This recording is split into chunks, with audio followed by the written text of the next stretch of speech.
Is there anybody here from out of town? People who didn't actually know me before this talk? So, woohoo, great, thank you. Welcome to coming. We appreciate everyone. Welcome. I'm a longtime Indy native and very happy to be speaking at Circle City Con and volunteering at Circle City Con and having everyone here.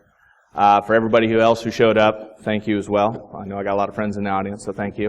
And I'd also like to thank Circle City Con for this opportunity. This is the first time I've been able to speak at a security conference, so very excited and very nervous. So I've, let's see, on my checklist, I've placated the audience and I've lowered expectations so we can move forward, okay? So user awareness, we're doing it wrong, right? So this talk basically came to me as I've been out doing consulting work with firms. I do a lot of stuff in PCI, HIPAA, general ISO controls. And every one of these control schemes, whether it's NIST or whatever, name your regulation, name your framework, usually has a section on user awareness, right? And that user awareness typically looks like we're going to sit you down in front of a computer once a year, and we're going to have a PowerPoint slide deck run through. It's going to have a questionnaire at the end, if you're lucky, of about 4 questions, and then never think about security for the next 11 and a half months until the next time that PowerPoint's required, right? I'm sure everybody in this room has had to sit through that painful slide deck and had to answer those same questions, right? With not an opportunity to, test out of it to begin with, right? If I can answer the questions, I'm already aware. So let's move on to the next topic, right? So, you know who I am. That's who I am. That slide before was what I do. I've always been a nerd, right? Ever since Battlestar Galactica, the original, right? So that tells you how old I am. That's a Cylon in case anybody here was too young to remember what the original Cylons look like. Okay, right, so why do we need security awareness, right? Because users keep clicking on shit, right? Look at every breach that's happened, and I'm not telling anything in here that anybody doesn't already know, that they continue to click on things and get owned, and then that allows the attacker in and blah, blah, blah, blah, and I'm not going to go through the kill chain because you all know it, right? But at the end of the day, it's because somebody did something they probably shouldn't have done, right? And I did not think of click on shit, by the way. I give that all to Boris at DerbyCon, or when I heard it first. But why do they do it? Anybody have an idea why they do it? Huh. It is fun. I give you that. It is fun. Yes? Exactly. Yes. Right. Exactly right. And all these were right. But the one that is closest to the next point of my messaging is just that. We have continued to train users for the past 30 years. We send them a link and an email to do whatever. We send them a link and email to do their security awareness training. We send them a link and an email to open up a PDF to read a policy. So whose fault is it? Is it the user's fault or is it our fault in IT? And I say IT in a large community of people that have worked in computers for a long time, right? We need to change the way we do the training. We need to change the way we do the communications inside of large organizations. I'm not going to address the latter. That's something for another topic. But let's just talk about security awareness, okay? These are some of my small observations and a lot of other people's hard work and analysis that I stole from the internet, okay? So I talked about some of the things that some of the different schemes require, right? So if you look at PCI, right? You're going to train developers in secure coding. Right, you're going to look at people as they come into your stores and steal your POSs and say they're with maintenance. You're going to actually check their IDs, make sure that they're supposed to be there stealing your cash register. Or you're actually going to have a program that teaches people about security awareness, at least annually and on hire.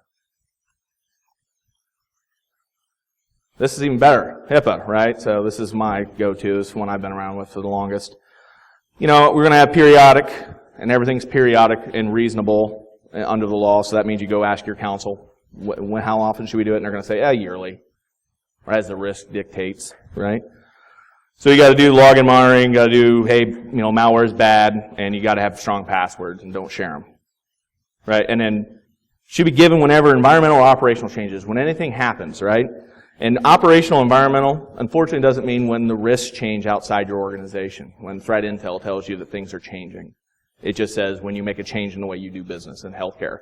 And I tell you, healthcare, in the 15 years that I've been involved with healthcare, it hasn't changed business very much. I think it's radically changed recently with the accountable care, and that's a whole other discussion. But overall, they're healing sick people and getting paid for it. So the business doesn't really change that much to a healthcare provider, the way they see it.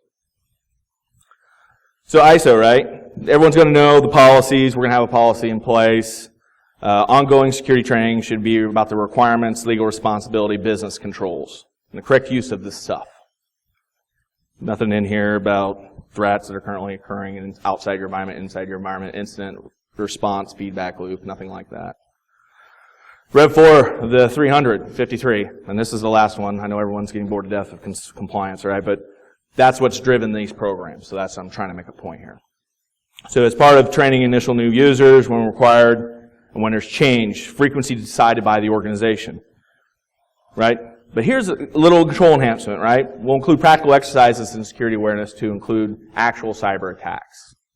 Well, that's better. This is Rev 4, mind you, just came out this year, or last year, I should say.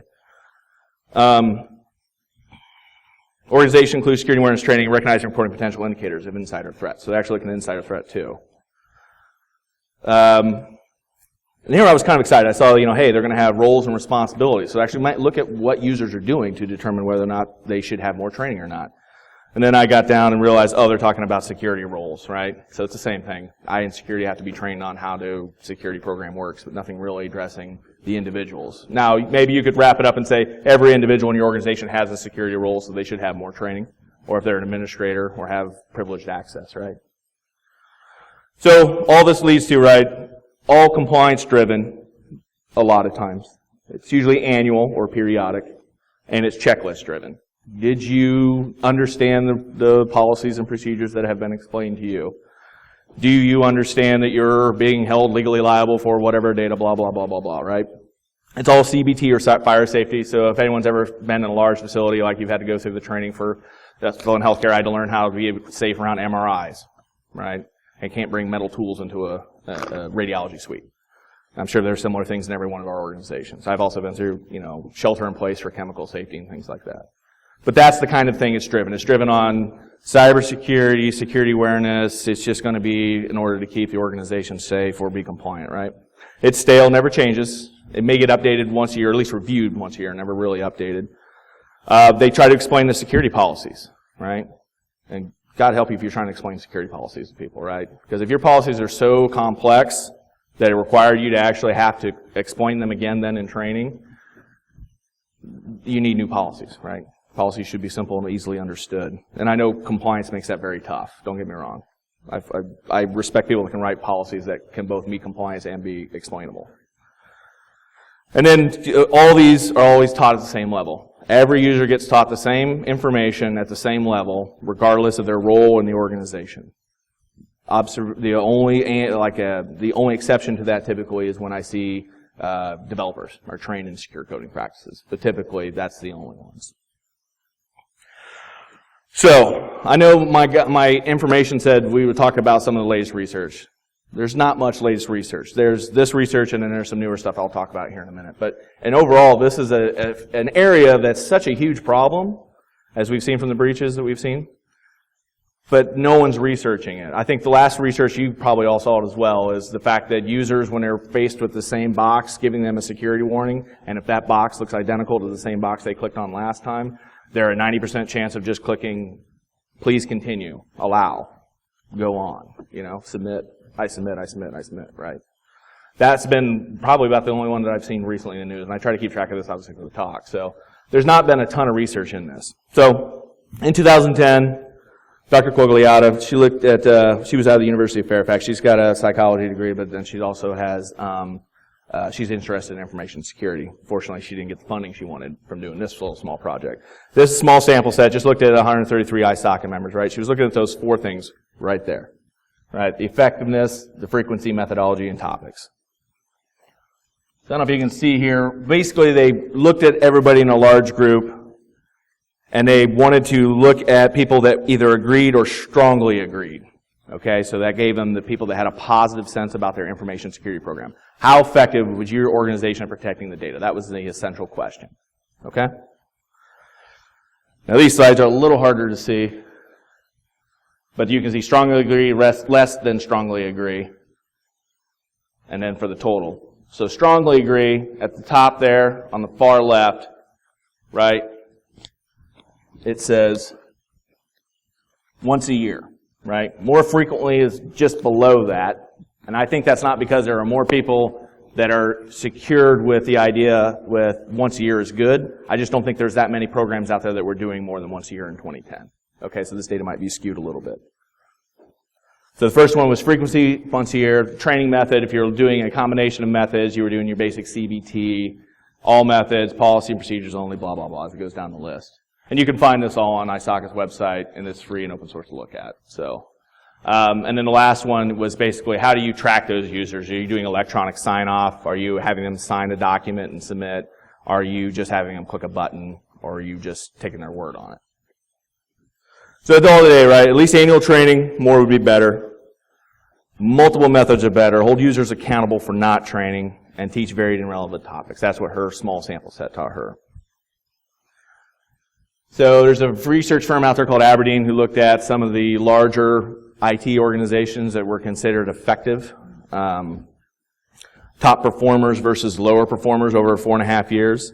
The top line represents the top performers in those groups. They were married on a whole variance of metrics that were their IT scorecard on how effective they were at doing information security and IT. But the top IT performing organizations consistently over these quarters had more information security awareness training program investments than the others did. The lower, which is the laggards or the bottom 30% of those organizations, kept pace at about a 30% decrease between the two. Those, 20, 30. Yeah, top 20 versus a lower 30. Yes, I'm sorry. What's interesting about that data sample isn't the fact that the top performers did better and the bottom performers did worse. It's the fact that the trend is going to fall almost the exact same line. When one is tending up, the other is tending up. When one is tending down, the other is tending down. There are a couple of instances where that's not the case. But overall, across that graph, I expect a trend will be that same way. Yeah, you're absolutely correct. I thought that was pretty interesting too. It has that sawtooth look to it, but it does continue to go up and down the same. So I apologize, I'm just getting my notes here. And it said that even though these folks had a clear demonstration of the importance of this, it was still over 60% of organizations felt that they didn't have to have any security awareness training that were being tracked in this. Okay? So this is only 40% of those organizations were actually in this study of 3,900 organizations for IT over those 5 years. The other thing they did was they looked at doing a Monte Carlo analysis. And I don't know how many, show of hands, how many people here are familiar with a Monte Carlo analysis? Oh, thank goodness. All right, good. Maybe you can explain it to me, because I kind of get it, all right? But what the idea is, you have different sample sets, and you're trying to see all the different outcomes that could be to give you a range. And this is the way it was explained to me, so pardon me if I'm wrong. But they explained that you want to look at all the different types of outcomes, and to give you a range of effectiveness to determine if it's something you want to do. It's basically when you have a large set of data, and then you have another large set of data that you're not quite so confident in, it helps you kind of bridge the gap between those two data sets. But so they looked at users in they took a model company of about 1,000 users, $200 million worth of revenue, okay? And of that, more than one device, they used down bottles infection rate of 2 to 18.5%. This is where the Monte Carlo analysis comes in, because you have a variance. The attribution of infection to actual users, there was this study out of the UK that's between 70 and 90% of malware infections on device were due to users clicking on stuff. I think we would probably kind of agree it's somewhere in there. And then change behavior comparing pre and post training. So Wombat provided a study of all the users that they've been giving continuous training on, and they've consistently shown it's a 45 to 70% improvement in not clicking on stuff, not infecting machines, not doing risky user behavior after their training. So if I can kind of convince you that those are somewhat solid numbers, we'll talk about what their findings were, right? So there's an 80% likelihood that the users result in a total cost of $2.5 million, right? So what this is the cost of remediation, cleanup, response, downtime for the users, downtime for the organization. So out of a $200 million company, $2.5 million, right? But the user awareness drops this down to $1 million if you run the numbers out, right? So there's an 80% chance that'll drop to $1 million, which will be like a 60% decrease in the impact of the organization money-wise. And I'm showing you this because they do this kind of research so they can kind of help you get that money for your program, right? Because how many people in here have compliance help drive their program for money, right? I know I do. I've seen it. Does it drive it enough? No, never does, right? You never feel that you get enough money for your security program, period, but it definitely you don't get enough to go beyond the bottom line of what meets compliance, right? They're never going to pay for more unless you have something happen, right? So there's a 20% chance that the user actions will result in a total cost of $8 million, right? So that's that 70 to 90 and that we talked about earlier, right? 2 to 18.5%. So on the lower end, if it's only 2%, that's actually being the infections. So a malware infection rate of 2%, right, on those 1,000 users and 200 million of those devices, right? Then the change behavior would be a 55% reduction. So even if it's only 20% effective versus 80% effective, I think we could see that there's true cost savings that could be seen in that model. So I talked a lot about what's the state of going on. It's a little bit of analysis and research that other people do. So what do we do about it, right? This is very simplistic. I don't have anything that's going to be like mind-numbingly exciting or like totally blow your minds. It's stuff that everybody in here probably already knows. I just put it down on paper. Okay? So you got to figure out what you're trying to achieve. What is it you want to get out of your program or your campaign or that month in your security program, right? And I talk about objective, right? Because I want to see us train less more often. Right, continuous training, not annual training. Just like I want to do continuous monitoring, not annual monitoring, right? Not annual log review. So objective, right? So from our threats and incidents drive our objectives. Our objectives help set up our tests, right? Objectives flow down, and if you're trying to achieve something, you want to drive frequency, right? So we're going to do annually, monthly, quarterly, weekly. What are we going to do? How are we going to deliver it? Are we going to put it in an email? We're going to do posters. We're going to do CBTs. We're going to do in-service. And what I mean in-service is you're actually going to go to those user departments, those user meetings, and talk to users about security. You're going to talk to those systems administrators. You're going to talk to those DBAs. You're going to talk to those sales executives about what they're doing and the risks they represent to the organization. And then the content. What kind of content are you going to drive, right? Are you going to talk about the dangers of wild SA accounts for SQL and how badly they're used everywhere, or are you going to talk about stop opening attachments and emails, right? It depends on the audience, depends on the risk that person has to the organization. Because the idea is we want to go from just providing security knowledge to actually changing behavior. The only way we can effectively make those users become less risky is to change their behavior, right? So stop communicating policy, train the developers, meet compliance, right? Reduce risk, reduce the malware infections, reduce policy violations. And what I mean by objectives, right? Your objectives shouldn't be in that testing, like did we communicate our policies? Yes, no. Did we train our developers? Yes, no. Did we meet compliance? Yes, no. Right? I want to see actual risk go down because malware infections went down, because policy violations went down. Now, if you're not tracking that, that's a whole other thing, but we'll get into that, right? And there's the little cheesy Gartner thing down here. I don't think it really applies for this audience. Right? So security awareness to security acumen, right? What's that mean? Right? It's trying to take the habits so that way when a user gets into a situation, they're better prepared.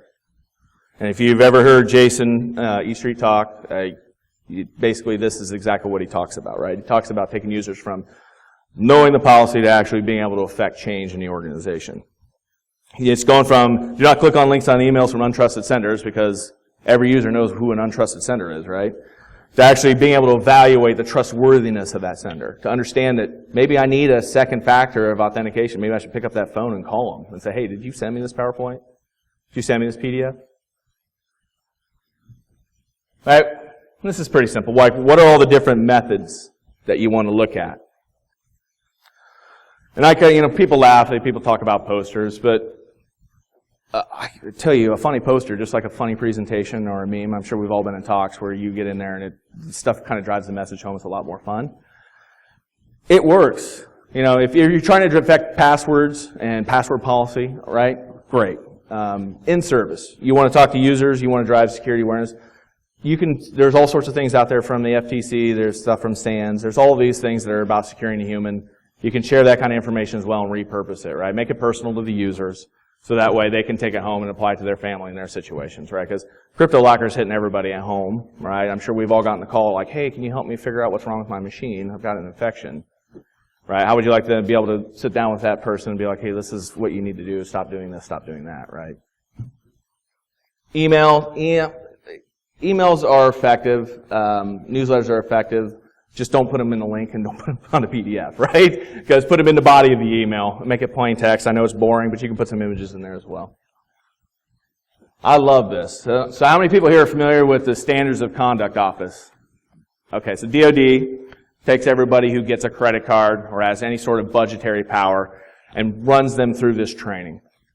So if you've ever read through a lot of DoD material, it's not exactly compelling or exciting. It's a lot of like, you shall, you shall, you shall. But they actually tell stories, right?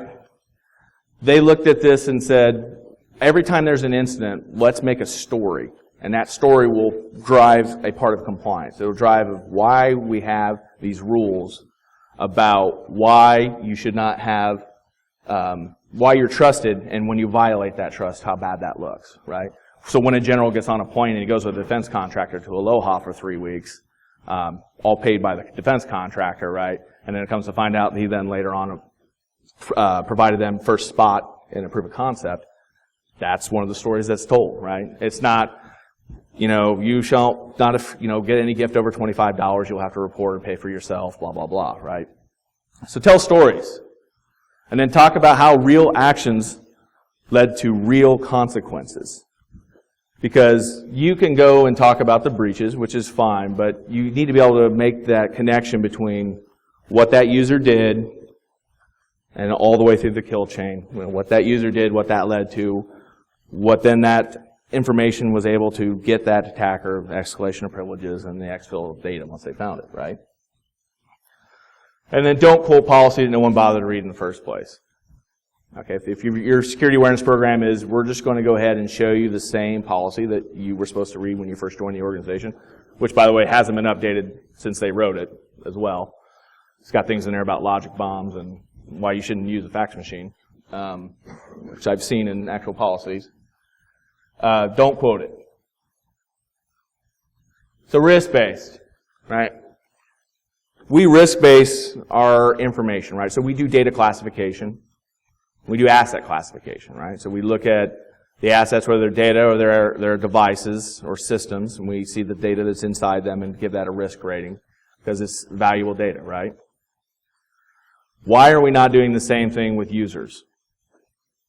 Why are we not risk rating our users? Probably because all our users have admin rights, but no. I mean, we're not doing it because it's hard, right? We need to determine the rights that our users have, tie accounts to individuals, and make sure that you understand that those individuals present a certain risk to your organization. And then train them through that risk. If I have developers, I'm going to give them code training, right? If I have administrators, I'm going to give them training on the platform that they're administering. But it's going to be security focused. And you know what? If you don't have that expertise, if you're a one guy in a whole shop full of different talented IT individuals, reach out. This is what this con's about. Find somebody who knows about something you don't. And you ask them, well, what do you do? How do you train your users? Find out. Find out what they're doing. Find out what their specialties are. I mean, that's what the bios are for. I mean, in the books. Talk to people. See what's going on. Talk amongst yourselves. Talk among in the community. Get in your user groups. I mean, we've got 4 security groups here in town, in Indy. And I'm sure you have the same in your towns, right? Go to those meetings. Find out what's going on. Talk to people. Or, if you're lucky enough to have somebody in your organization in a particular specialty, and they really like security, have them do it. Have them train you. Sit down and listen to what they have to say about security awareness, or the security of that platform. If you've got somebody that's really great about Windows and you're not, if you're more of a network guy, then have that Windows administrator give that training and talk about it. And I'm not saying send them to SANS. That'd be great if you got the money. But if you don't, do that.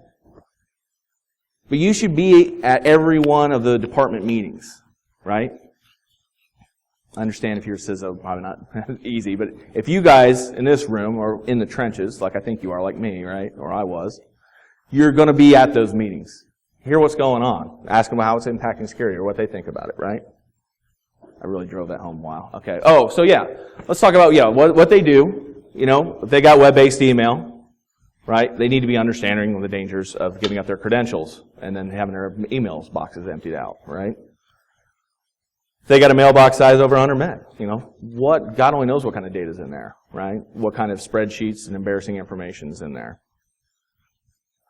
And then explain the how and why the policies and procedures, right? And what I mean by this is how many times have you had a user go, well, I just didn't know how to report a stolen laptop.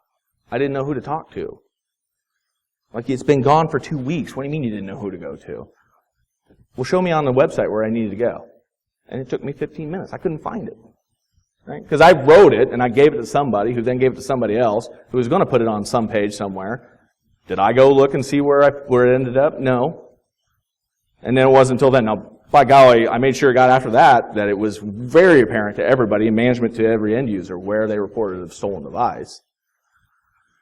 But if we don't do a good job on corporate communications, and I know corporate communications is boring, but it's something you need to do. If you have an internal marketing department, if you have an internal corporate communications, if you have an internal HR department, use them. Their job, literally, is to educate people and get them to do things, right? So marketing, have a marketing campaign around user awareness. And I say campaign because what I wanted you to do is break it up, right? Let's look at the annual plan. We want to look at users, and then we want to test those users. And not just test them once. If you're doing an annual plan and you want to see how effective it is, I challenge you to do this. You give them that annual training, and then you test them at 30, 60, 120 days past it. And if they're just as effective at 120 at passing the test as they were at 30, then you know what? Annual training may be enough. It may be enough for your organization. But I've yet really to see anybody be very successful at that. And it doesn't have to be a test. It doesn't have to be a test of, I'm going to send you a questionnaire. It can be a red team exercise. An internal red team. I don't say you have to go hire somebody on 30, 60, 120. We would love to see that at Rook, obviously. We would love to be hired to come in 4 times a year to do it, but you can do it at home. You can pick up the phone, you can call your users and ask them for the password. You can send them an email and try to see if they click on a link, right? But do that test and see. That's what I want to drive is continuous training versus continuous monitoring, right? You wouldn't wait a year to check out your logs and your IDS. You wouldn't wait a year to review your logs for access control. You wouldn't wait a year to take a look at what your firewall is doing. At least I hope not, right? And I would hope your management would be asking you before then, how are we doing, right? Wouldn't you love to be able to say, well, how we're doing actually is real well. We've got 2 campaigns going on in security awareness. We've seen user click-through rates drop dramatically since the first time we gave it. And we really feel that we're more prepared for our next phishing engagement we do with a red team. That would be powerful for an executive to hear on what you're doing, right? And something that probably makes a little more sense to them than saying, we just got the IDSs in place. We've got signatures coming from 2 different feeds. Our threat intel is it's spot on. We really feel like we've got a great partner in that space. They're not going to understand what you're talking about. They'll probably nod and be like, yeah, great. Sounds like you're doing your job, right? But if you can wrap it up to something that they understand, training, users, these are things that are common across every business unit in the business, right? Less training more often. Talk about teachable moments. Now, this is something I stole blatantly from Wombat, so thanks. Wombat does what they call teachable moments. So they'll do the engagement where they'll send you the email, you click through, falling for the phishing failure, right? And then they're going to take you to a fail page and then have you watch a 5-minute video or 5-second video, or no, it's 35-second video about why you shouldn't have clicked on this, right? And then click you over to a referral page in IT where they can either then maybe sign you up for more training and then in service, or make sure you get on the newsletter from then on about phishing. Those are teachable moments, right? There were a lot of scientists working at Wombat that figured out it's much easier and more effective to user more effective to change those behaviors than it is to do the awareness, right? And then, yeah, split it up. Thinking about, do you want to take 12 topics and cover over here? And I know you think 12 topics for users, what can that be? Well, it can be like, how do I send secure information? How do I send information securely outside of my organization, right? How do I use PGP to encrypt a file and send it out, right? You don't have to say that in a training. You could say, how do I send a file secretly from one person to another, right? And walk them through what in your organization, who's in your organization is responsible for that, right? Or do you have a technology? Are you using a Zix or some other sort of secure email that you can help them with, right? Help them understand why it's there and how to get involved with it. Security should be there to help users understand how to take advantage of security. And the other thing this does, when you do this kind of thing and you talk about what security does, you help the organization understand why you're there and why you keep bugging them. You show value to the business and to the user because you're helping them keep secure. So yeah, great. We're going to do this program. We got our topics. We're going to go. So how do we test, right? And this really is $1 million question. And these are just my ideas. I don't think there's any fact or science behind it, but give them a questionnaire, because I've seen questionnaires given out with all sorts of security training, right? It's easy. You write the questions, you give it to them.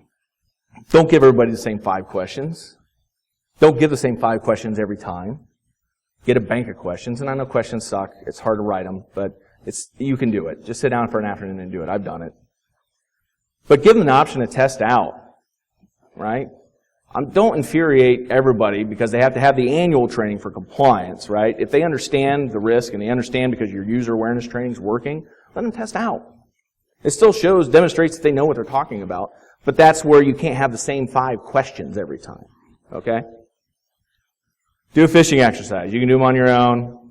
I'm sure there's been people who have talked about all the different phish me's and everything else that are out there. I'm not going to say either engage somebody or do it yourself.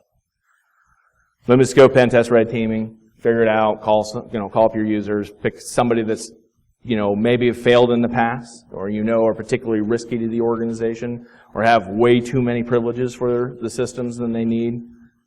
That's your best bet for driving why they need those privileges taken away. You want to do application whitelisting? Take everybody who failed and put them on an application whitelisting. They become your beta testers all of a sudden. Because if you go back to executives and say, well, Mary and Bill and Steve, they click through on every one of they have failed 100% of the time for the past 4 engagements. That's a powerful thing to say. Yeah, they probably don't need admin rights, and they probably need application whitelisting, right? And then that user goes back and says, why did you do this to me? I'm like, well, you failed 4 times in a row. I tested you every time. You had a chance, right? And then you can review configuration management, and that's more what I talked about, the application whitelisting. Measure results against your objectives, right, and report those to leadership. Like I talked about earlier, it's nice to be able to sit in the elevator and talk about with your executives what you're doing and why they're paying so much for you, or not, or why you need more people, or whatever. You can start talking about those conversations when you have metrics, right? Everybody has opinions, but who has facts? My favorite, incentives. Who here has ever been paid for completing a training? Cash. Yeah, that's what I thought. I haven't either, by the way. But how awesome would it be if you were like, you know what, I want $1,000 for our security awareness training. That's all I want. And I guarantee I'll get you 100% done. What executive wouldn't want that return on investment, right?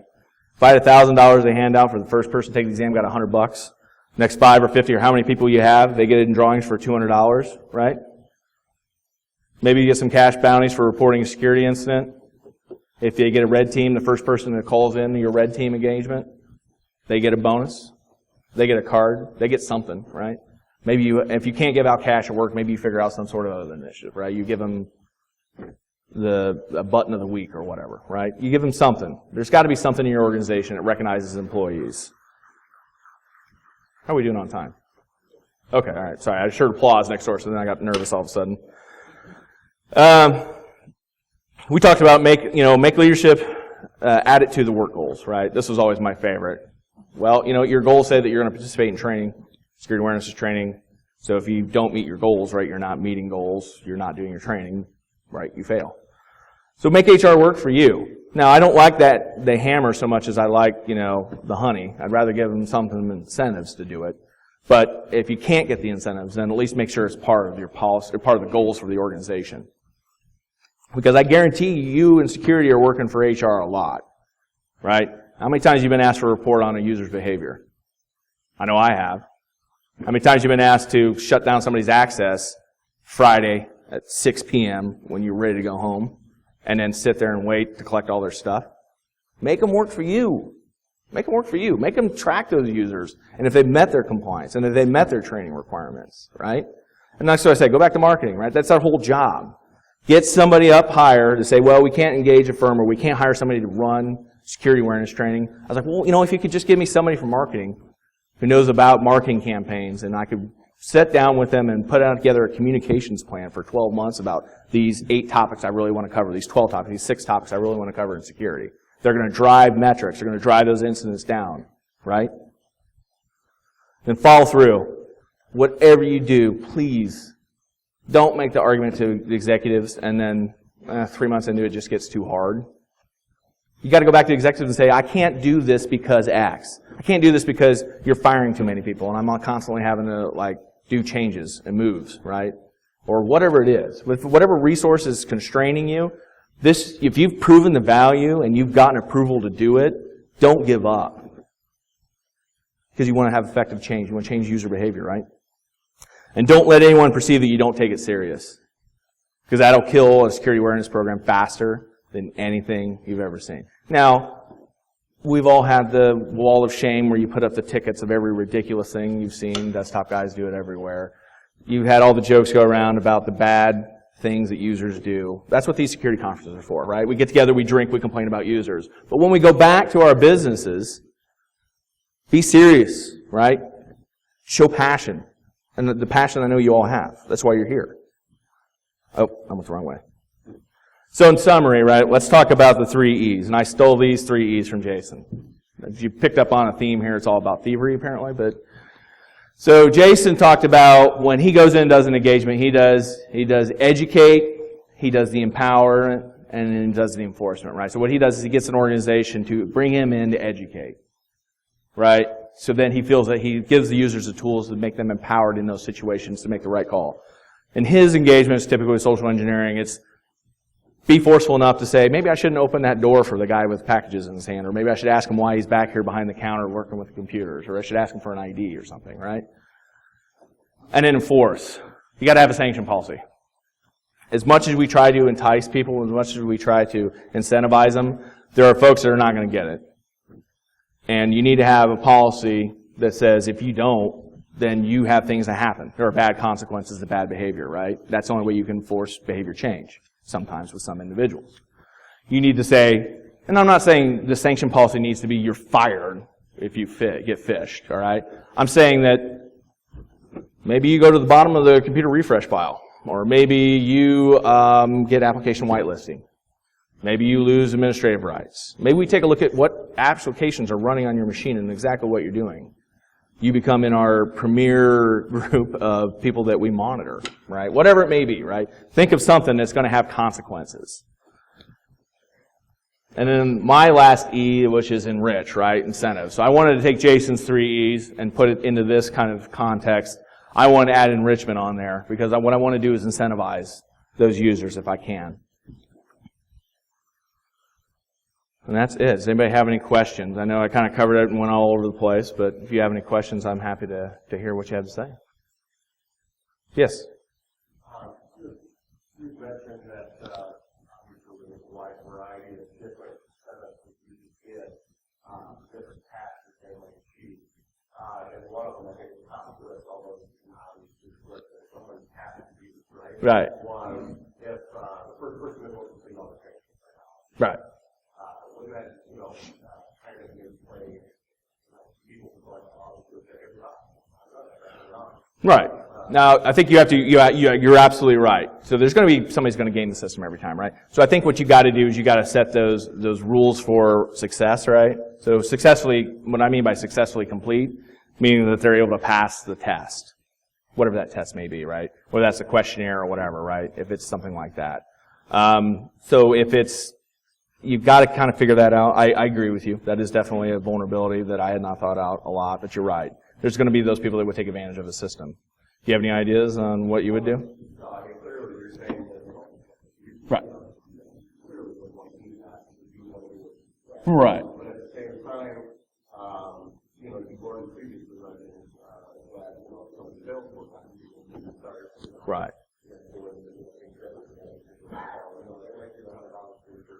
Right, good point. Yeah. You know, if you're the second winner, the second first-time winner again, like, wait a minute, what's going on here, right? No. And I need to do that. Maybe that's a great thing for me to write about later on, is maybe actually come up with an incentive program and plan, right, and kind of think about how I would keep it from getting gamed. So thank you. Yes, sir.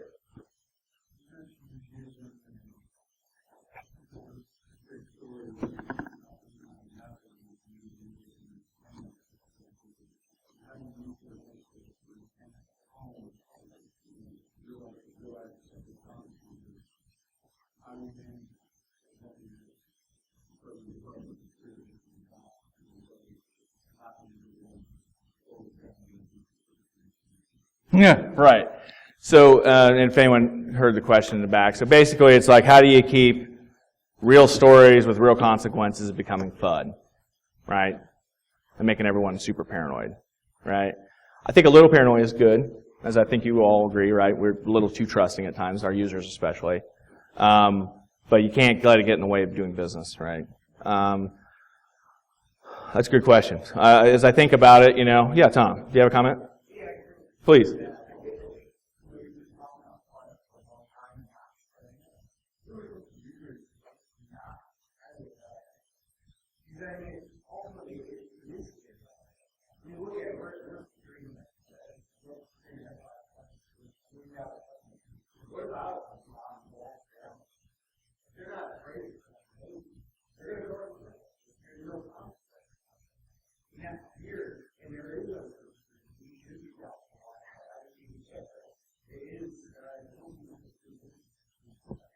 I agree with you, and I don't want to disparage that at all. I think what he's talking about a little bit, though, might be FUD getting in the way of empowerment, right?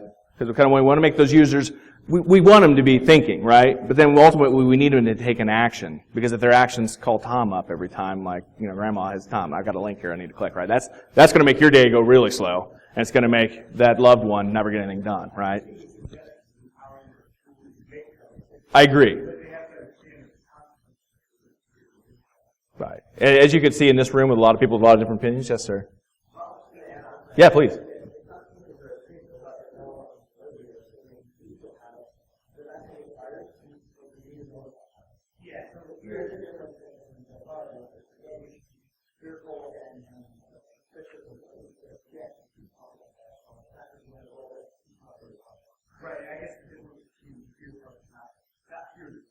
Right.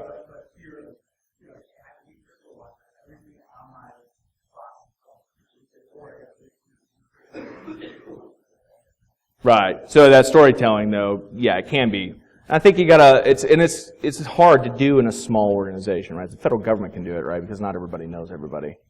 But if you have, 100 employees, most likely they're all going to know before even you know that somebody lost their laptop, right? Or that somebody clicked on something that they shouldn't have, because they're going to get the 5 emails from that person that clicked on the link, full of spam and full of infections, right?